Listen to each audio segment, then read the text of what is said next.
All right, guys, we're back with another Rising Guard. We try to keep this going every week, drop something, one topic for 20 minutes or less, where we can focus on the obvious.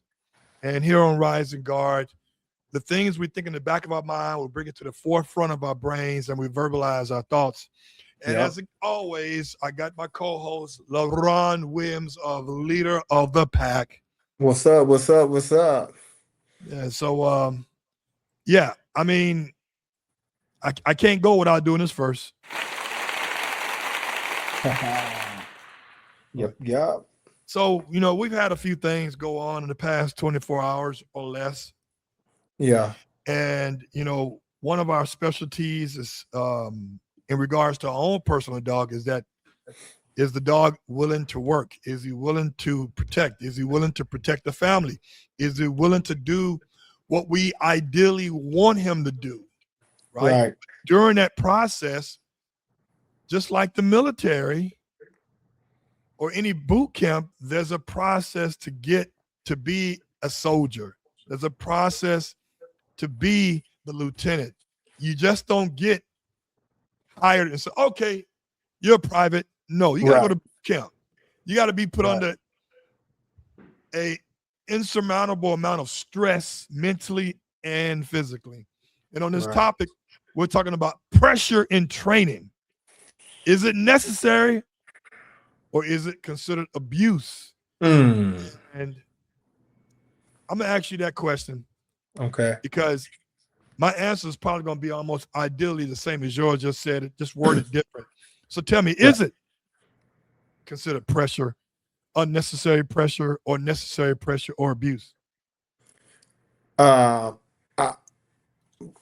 always, do we need pressure? Yes, we're gonna add some pressure for sure. But with our pressure, we're gonna have clarity. So when you know your job, and I'm expecting you to perform your job that you've been taught, I'm gonna bring on the pressure. If it's protection, if it's obedience, whatever it is, it ain't always gonna be perfect and nice. And I'm gonna add some pressure. And are you gonna handle the pressure? Are you gonna cut it off, or are you going to fold under the pressure? So yeah. I want a dog that can take a reasonable amount of pressure, because I want to see how he responds to that pressure. Right. Even the unknown pressure that is not common for him, will he bounce back and still continue with the mission? Right. Whatever that mission is, whether it's dumbbell work, tracking, in obedience, heat, the temperature outside. So for me, for me, I say this, it's almost like bodybuilding, and some people can relate and some people can't. It's, you train where it's mentally and physically draining for months. Sometimes people train for a year or two just to be on stage for less than 2 minutes. Like a competition, like a trial. Right. So for me, the trial or the stage is just showing the finished product. Right. What we learn during the prep, and we find out what we are made of, or in this case, what the dog is made of. Yep. Hey, I'm going to say this for sure, G, and let's put it in caption. Recovery is a motherfucker, right? That's everything. In anything you do, when you bodybuilding, recovery and rest. How can you recover? We put this dog, we show bottles and all type of stuff. That's okay. You can react, Yeah, pull that shit out. Let's go. Let's talk about it today, G. Let's talk about it. Warriors, Let's come talk out about and it. play. Hey, hey, we got level. We got puppies that roll through that shit, no problem, right? And what Right. we say, cool. You a keeper. We got big dogs that they got problems with it. Well, guess what? If you can't recover, we ain't got no cover for the dogs that can't recover. That's interesting because the problem is, people, is that we're never going to put our dog in a position where they're hurt physically forever. We Right, don't. right. Now, will we touch on their mental? Of course. Absolutely, absolutely. When you have animals, and this is where you can either start spending your money for a lost cause or spending your money for a worthy cause. During the training, applicable pressure needs to be applied if you're going to do anything, whether it's rally sport, Yep, dock diving, yep. protection sports, obedience, confirmation. To get these dogs to stand still, you're going to apply some pressure somewhere that's not on camera. Somewhere. Oh, gee, let's make it simple. Let's talk pet dog stuff. Okay. Yeah. You walking out. You ever, and I know a lot of pet people have ran in this. Even sport dog people might run in this. You might be coming in with something, and the dog is made a mistake and went on one side of the door or one part of the house or something. And you got all this shit in your hand, and you were like, "Hey, get here, get over here, real quick," because it was a quick response. And the dog is like, "Oh shit, I don't know what to do. I don't know what to do," and you go, "Oh, I'm not mad like that. Come on, I need that dog to go. Oh, okay." But I know there's some pet people. I talk to them. That happens, and now he pissing himself. He don't want to come. He roll up in a ball and go, "Oh my god, I don't want to deal with life now." That pressure, you couldn't recover enough to come on and go, "Oh, wait a minute. That's a nice picture now. Let me go check the nice picture." You still dwelling on this one picture of me yelling and saying, "Hey, that's pressure." We when we talk about pressure, we ain't talking about uh abuse, beating the dog, none of that. The bottles, the rattle, that's pressure, a little pressure. Can you handle a little bit of pressure? And the thing Right. is, what's really important, people, when you listen to this, the stability of these young dogs' minds is 100% genetic. Right. Their nerves, either they're going to have strong nerves or weak nerves. Right Right. now, I might have put too much percentage on there because it's also considering, I would say, 6% is environmental, right? Yeah. What we Yeah. expose a dog to, Yeah. but it's going to all be also about the dog's genetics. Yes. Yes. And when we talk about this, we're not talking about because people will get in and be like, "Well, he hasn't been exposed to this and that." We're talking about the human handler has done his job. You are checking all the boxes that you're supposed to check. And now here comes the pressure. It could be a small puppy, you walking on a busy street. Here come that trash truck or that big bus flying by, and it startles the shit out of him. And he feels the pressure of that big machine coming across.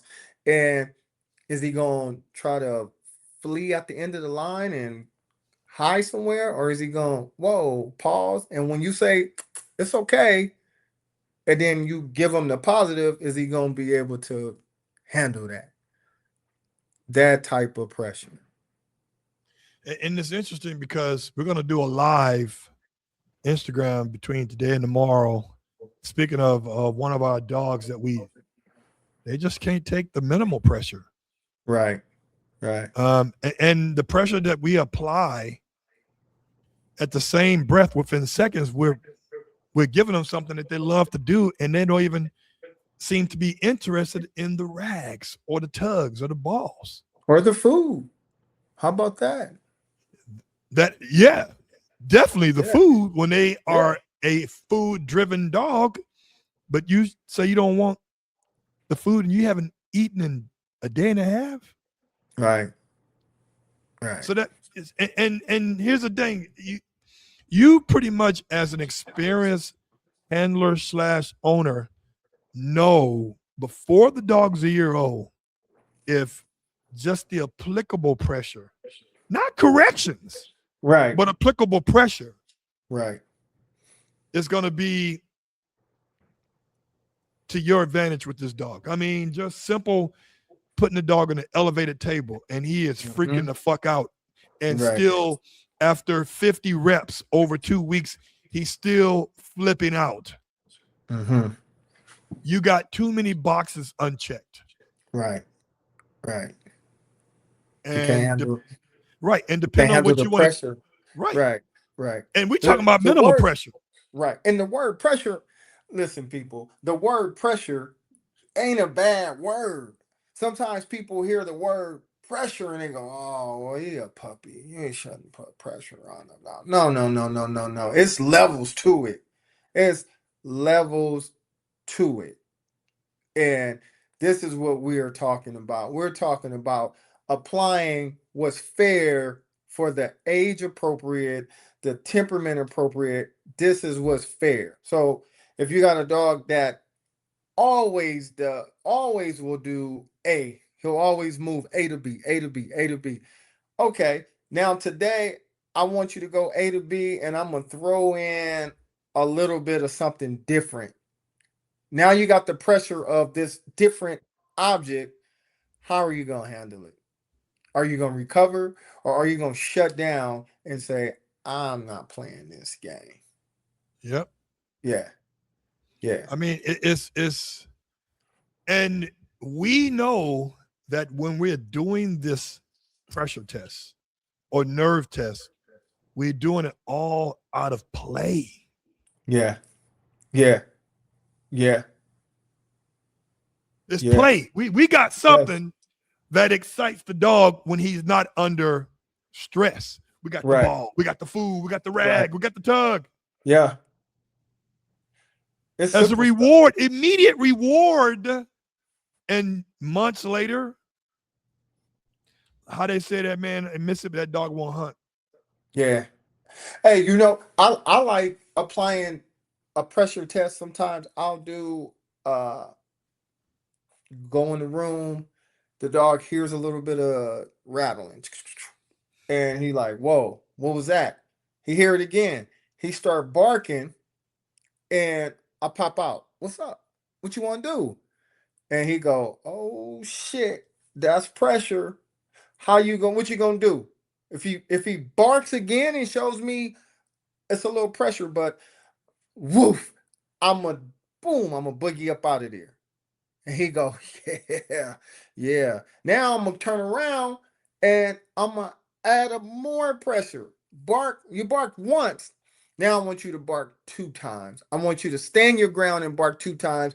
And this time when you bark, I'm gonna walk forward and show a little more presence. Like, what? What you want to do? And that's the pressure. And if he goes and goes, I'm gonna rise to the pressure. Yeah, yeah. Yeah. Yeah. That's interesting because if you're going to be a breeder or a stud service provider, you got to have consistency in your product. You cannot go to McDonald's. I can go to McDonald's right now. That Big Mac tastes the same as it did 20 years ago. Yep. The Yep. sauce ain't changed. I know what to expect. Yep. Yep. So when you come to us for a Doberman or for training, the recipe ain't gonna change. it's going to look the same. It's going to be similar. Remember the dude came down. Oh God, what's that guy? He came down and he adopted Diesel. Oh, The dog. yes. Yes. He said, Gerald, when you posted this dog and I knew it was from you, I knew it was going to be a solid dog. Yeah. That's it. He got in the truck and drove 15 hours after we talked on the phone that same night. Non-stop. Yep. He know the standard is gonna come with a certain amount of pressure, and everything gotta have a certain standard. Period. You remember people would they probably still do that test now. They take the puppy, it's a new puppy in a new litter, and they turn it upside down on his back and see if he lays there and relax or if he squirrels around and all that. That's pressure. It's a little different. It's a temperament test. That's it. Mm-hmm. You gotta have it to know where you're going. I remember I was training with the brothers over there off of Martin Luther King, and you was in LA. I was in LA. Yeah. And one of the trainers, I had Alonzo. Alonzo couldn't have been no more than 8 months old, maybe. He grabbed Alonzo's muzzle. Grabbed it. Oh. And I guess the normal reaction that he sees with dogs, right. Alonzo didn't do that. He was like, he was like, you're pissed. Right. So that's unexpected pressure, but the reaction was what we was looking for. Right. Now, is that an end-all, be-all? No, there's series of tests. Yes. Endless tests. Yes. But if you're checking most of the boxes, like that video I saw with the 5 guys. Yeah. If my, listen, it was that type of scenario is really meaningless. But to me, if my dog can take half of that and still felt confident coming out, let's say it was 3 decoys at once, and he trying to fight all 3, I got a good dog. Right. Yeah, unfortunately, because the highlight became what the guys did and the guys and blah, blah, blah, right, wrong. We get that. Everybody know what gets a little overboard versus not. But the dog itself, come on, man. People should be like, man, who was that dog? It was a little Dutchie. Dubois? Who bred that? Where was that? Yes. Let me try that. Let me sample this. Because at the end of the day, what we here for, what we doing, it's the dog. And we want stable, strong-willed, minded dogs. Yes. For what we do. Yes. And then, and whatever offspring that we produce, most of the people don't want a high caliber executive trained dog, but it's nice to have if they want to tap into that. Hey, but what we've been seeing, a lot of our people, they want to be able to go down to the coffee shop, and when it's a Saturday afternoon, or they want to go to the beach and chill out, and there are dogs that don't have the temperament to handle all of that crowd of people walking over them, different dogs, all of this stuff. Yeah, you got to have some training, but you got to have good temperament to be able to handle the pressure that you're putting onto the dog. Yep, that's true. Yeah. Hey guys, I want to say thanks for coming on, LauRon. This is one in the books. Yep. And as I always say, stay resilient. But be responsible. Until next time.